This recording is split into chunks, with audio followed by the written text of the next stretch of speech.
자, 그럼 제2의 강남이 되기 위해서는 어떤 조건이 필요할까? 그 중에서 세 가지 정도만 축약해서 말씀드려보겠습니다. 그래서 강남 사람들이 그 지역, 해당 지역을 어떻게 인식하고 있느냐, 그 다음에 얼마나 긍정적인 선호도를 갖고 있냐에 따라서 가격이 굉장히 많이 변화가 된다. 안녕하세요, 구독자 여러분, 반갑습니다. 이승훈 소장입니다. 자, 오늘은 제가 평소에 하던 곳과 좀 다르게 색다른 분위기를 한번 연출해 봤습니다. 제가 기존에 했었던 지역 분석이라든가 기사에 대한 분석 이런 내용을 벗어나서 좀 색다른 기획을 해봤는데요. 제가 예전에 작성한 책 이곳은 제2의 강남이 된다 라는 책이 있습니다. 보신 분들도 있고 오늘 또 처음 보신 분들도 있겠습니다만 이 책을 기반으로 해서 여러분들한테 투자에 대한 인사이트를 드리는 시간을 갖도록 할 겁니다. 그래서 영상 보시면서 궁금한 것들 댓글 달아주시고 여러 가지 생각과 의견들 달아주시게 되면 거기에 대해서 소통하고 여러분들한테 기본적인 내용들 또 도움이 될 만한 것들 인사이트를 드리는 시간이 되기를 기대하면서 한번 시작해 보도록 하겠습니다. 자, 일단 첫 번째로 제목이 우리가 제2의 강남을 찾는 거지 않습니까? 그러면 일단 강남부터 알아야겠죠. 강남은 어떻게 강남 불패, 강남의 부촌의 아이콘이 되었는지 이걸 한번 알아보도록 하겠습니다. 서울이 이렇게 넓게 있는데 처음에 지금과 같은 서울이 아니었습니다. 처음에 1914년도에는 여러분들이 알고 있는 한양 도성이라고 해야 될까요? 도심 쪽 있죠? 아주 작게 있었죠. 이렇게 서울을 그려볼게요. 이렇게 한강이 있고 단순화시켜서 그러면 요 일대가 처음에는 서울이었습니다. 네, 그러다가 이게 점점 넓어지게 됩니다. 그리고는 1936년도에는 이렇게 확장이 돼요. 이렇게 넓게 확장이 되고 그다음에 1949년도에는 또 이렇게 확장이 됩니다. 이런 식으로 확장되다가 1963년도에 지금의 강남 일대를 포함한 전체적인 서울의 모습이 나타나게 됩니다. 이때의 시대적 배경은 여러분도 알겠습니다만 우리가 1950년에 6.25 동족 상잔의 비극을 겪게 되면서 남북으로 갈라진 이후에 계속 대치 상태였죠. 그래서 굉장히 정치적으로나 군사적으로나 대립이 심했기 때문에 수도 서울이라는 곳이 우리나라 전체에서 봤을 때 상당히 북쪽에 위치를 하고 있습니다. 그러다 보니까 수도 방위를 하는데 좀 어려움을 겪었어요. 그래서 원래는 이 서울이라는 수도를 좀 다른 곳으로 옮겨보자 이런 논의도 있었습니다. 그런데 당시만 해도 우리나라 경제 상황이 여의치 않다 보니까 이런 프로젝트, 대규모 프로젝트를 시행하는 것이 굉장한 부담으로 다가왔어요. 그래서 그거는 무산되고 그러나 한강 이남 쪽으로 뭔가 개발을 해야겠다라는 생각을 갖게 됐죠. 왜냐하면 서울이 이제 발전하게 되면서 많은 지방에서 사람들이 몰려오게 되는데 이렇게 작은 곳에 수많은 사람들이 몰리게 되게 되면 미사일 한 방 떨어뜨리면 큰일 나잖아요. 이런 불안감이 있다 보니까 적어도 수도 이전이 안 된다면은 이쪽 아래쪽까지 확장해서 개발을 해야겠다라는 생각을 하게 되는 겁니다. 근데 처음에는 이쪽에 영등포가 있죠. 이 영등포 지역이 당시만 해도 상당한 도심이었죠. 도심과 이제 부도심 이렇게 표현하는데 그래서 이쪽을 위주로 개발하려고 했는데 개발된 지역은 지금도 마찬가지지만 땅값이 엄청나게 비싸죠. 그래서 이 일대를 개발하기엔 좀 부담이 돼서 당시만 해도 완전히 논밭, 허벌판이었습니다. 그리고 규모가 상당히 크잖아요. 지금 한 서초, 강남구 이쪽을 아우르는 지역은 거의 2천만 평 됩니다. 우리가 큰 신도시라고 하는 분당이나 일산계 한 5, 600만 평 정도 되는데 그거의 한 3배 이상 규모인 거니까 개발하기가 너무 좋죠. 그래서 이쪽 강남 지역을 개발하기로 했고 이 당시에는 강남이란 명칭이 없죠. 당연히 1960년대는. 그래서 영동개발이다라고 표현합니다. 이 영동개발은 좀 연세가 있으신 분들 아시겠지만 영등포의 동쪽이다라는 표현으로 영동개발을 했습니다. 당시에 영등포가 어느 정도 위상을 갖고 있는지 여러분들이 이제 파악할 수 있는 그런 키워드가 아닌가 생각이 듭니다. 자, 그런데 1963년도에 당시에는 경기도 광주였어요. 경기도 광주였던 강남을 서울로 편입했습니다. 강남구는 없었으니까 이때는 성동구에 편입이 됐었고 그리고 나서 서울로 편입하고 나서도 상당 기간 동안은 개발을 하지 않았어요. 개발을 하지 않다가 1968년도에 무장 간첩이 들어옵니다. 김신조 사건이라고 하는데 자 그렇게 되면서 안보에 대한 더 강화된 그런 모습들이 생겨나게 되면서 이제 개발을 더 이상 미룰 수가 없겠다 싶으면서 사실상 1970년대부터 본격적인 강남 개발이 추진되게 됩니다. 이런 제목의 영화도 보셨죠? 자, 그래서 이 강남 쪽에 개발을 시작하게 되는데 정부 차원에서 개발하다 보니까 각종 인프라를 다 구축을 해놓습니다. 전기나 수도나 통신이라든가 아니면은 대중교통, 도로 여건 이걸 다 구비를 해놔요. 아주 예쁘게 구비를 해놓습니다. 그런데 여기 계신 분들이 아무도 가질 않죠. 그죠? 당연하겠죠?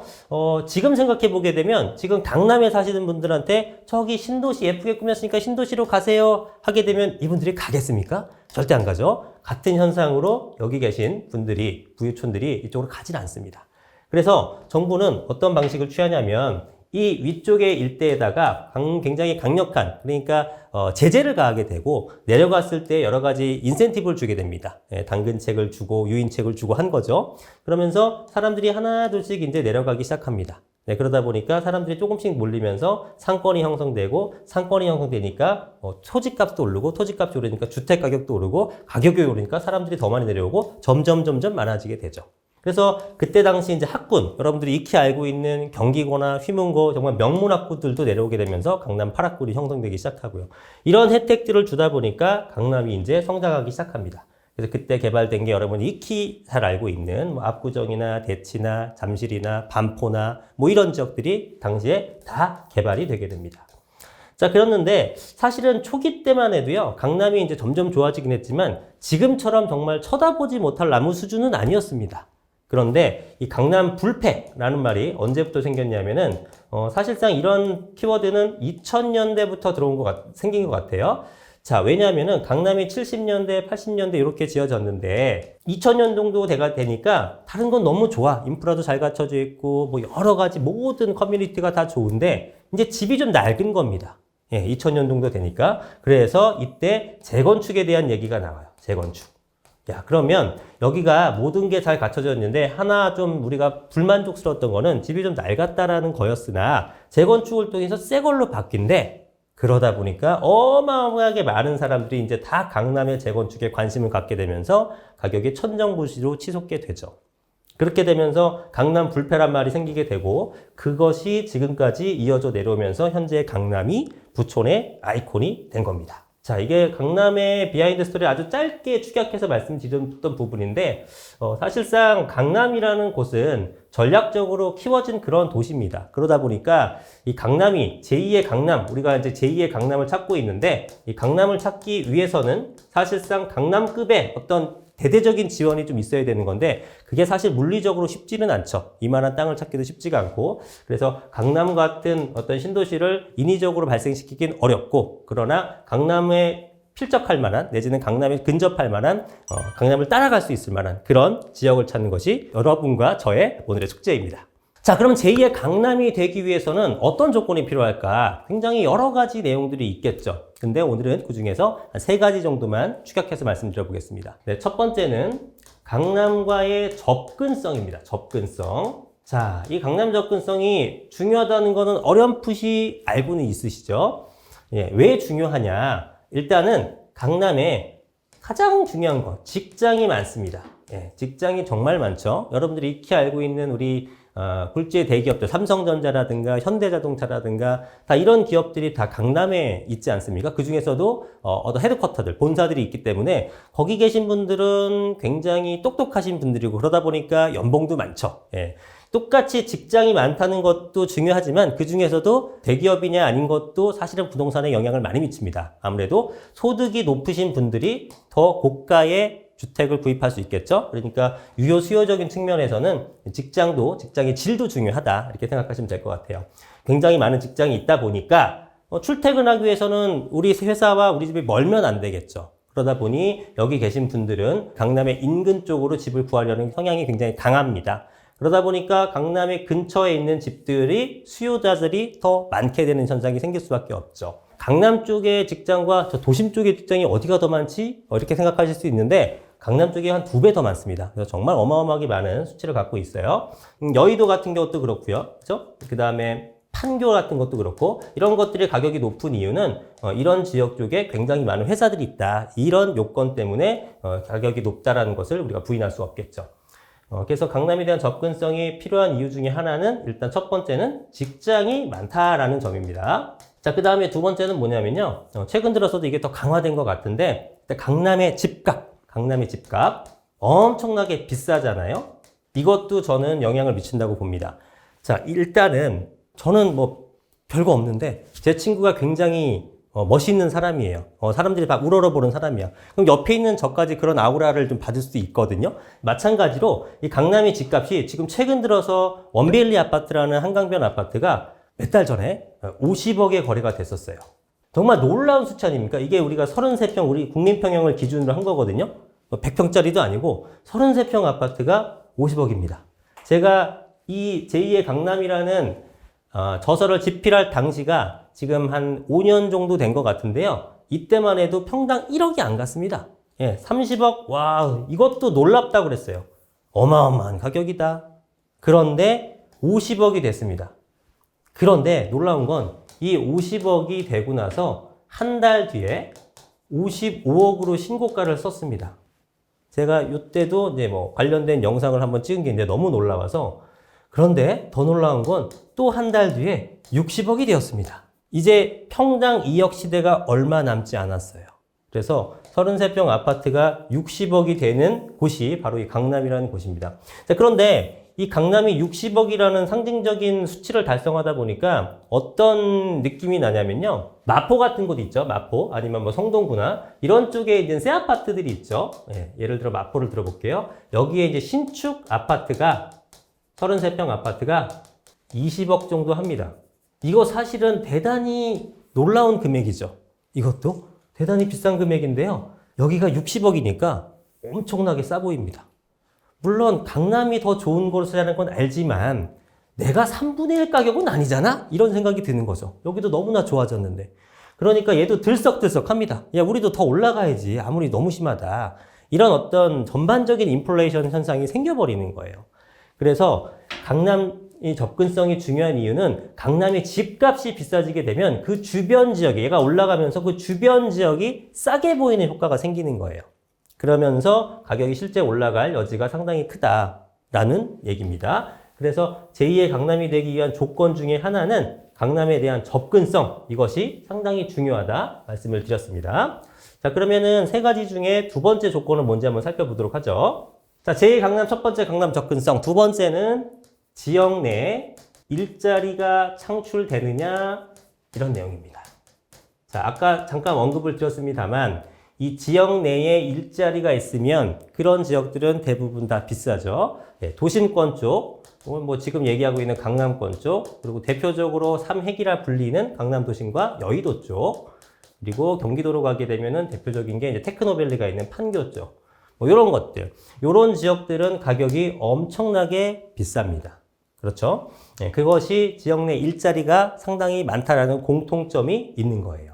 자, 그러면 도심권에서는 사실은 대부분 주택이 별로 없습니다. 근데 한 10여 년 전쯤에 이 경희궁 자이라는 아파트가 나왔어요. 이때만 해도요, 요게 분양 금액이 7억대였습니다. 7억대. 7억대 한 중반 정도 되는 것 같은데, 지금 생각해보면은 정말 뭐 영끌을 해서라도 구입해야 될 자금이지만, 이때만 해도 반응은 전혀 탐탁치 않았습니다. 너무 비싸다. 너무 비싸다라는 생각이 들었고, 왜냐하면 도심 쪽에서는 기존에 이런 아파트, 이게 이제 도니문 뉴타운인가 이거를 이제 재개발한 건데, 기존에 주택이 없다 보니까 샘플링을 할 수가 없는 거예요. 그래서 이거 도대체 얼마로 책정해야 될까 상당히 고민이 많았는데, 고민 끝에 이 정도를 했는데 시장의 반응은 너무 안 좋았던 거죠. 그래서 실제로 미분양이 낮고 분양을 받았지만 뭐 좀 저층이고 이러면은 가격 대비 별로 안 좋네 이러면서 포기하신 분도 있고 막 그랬습니다.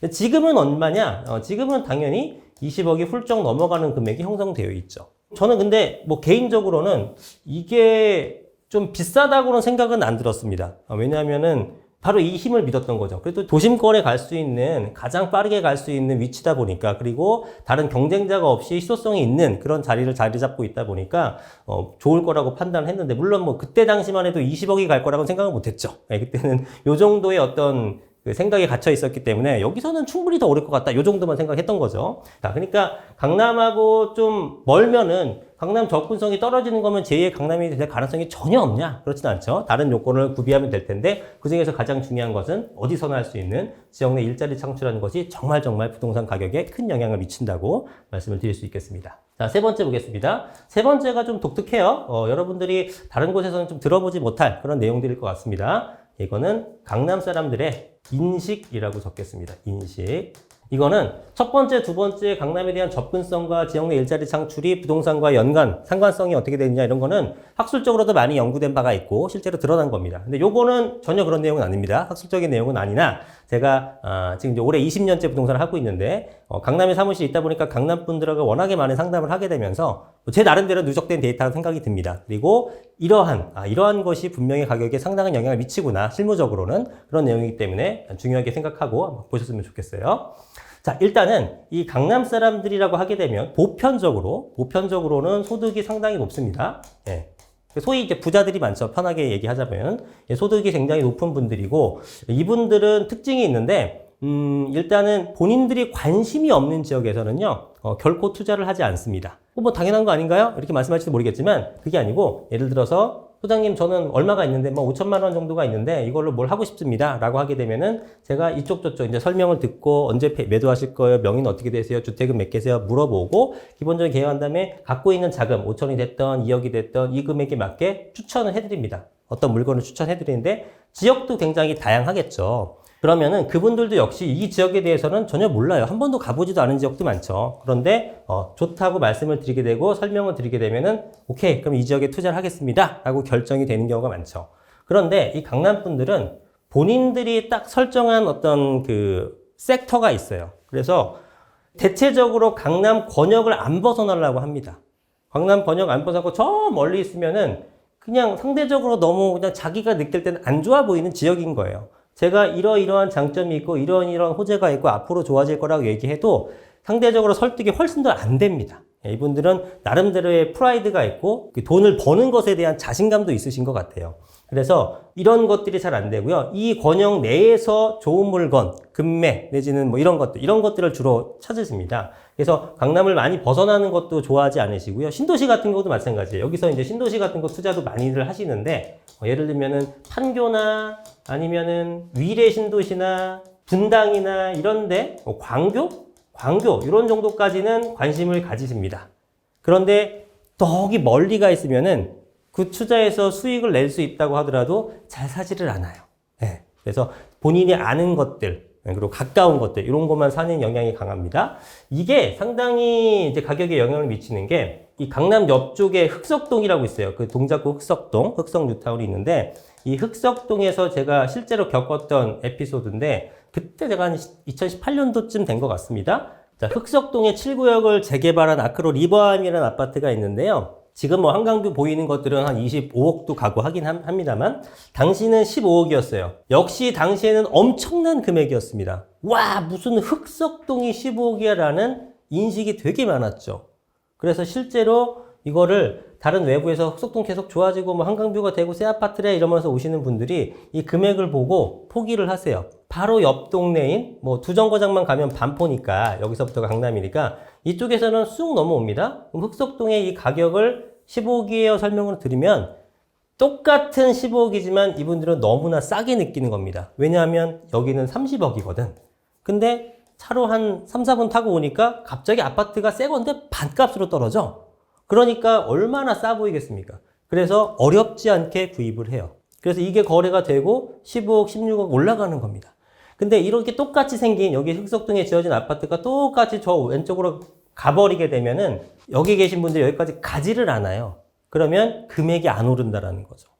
그래서 강남 사람들이 그 지역, 해당 지역을 어떻게 인식하고 있느냐, 그 다음에 얼마나 긍정적인 선호도를 갖고 있냐에 따라서 가격이 굉장히 많이 변화가 된다. 이런 모습들을 보이는 겁니다.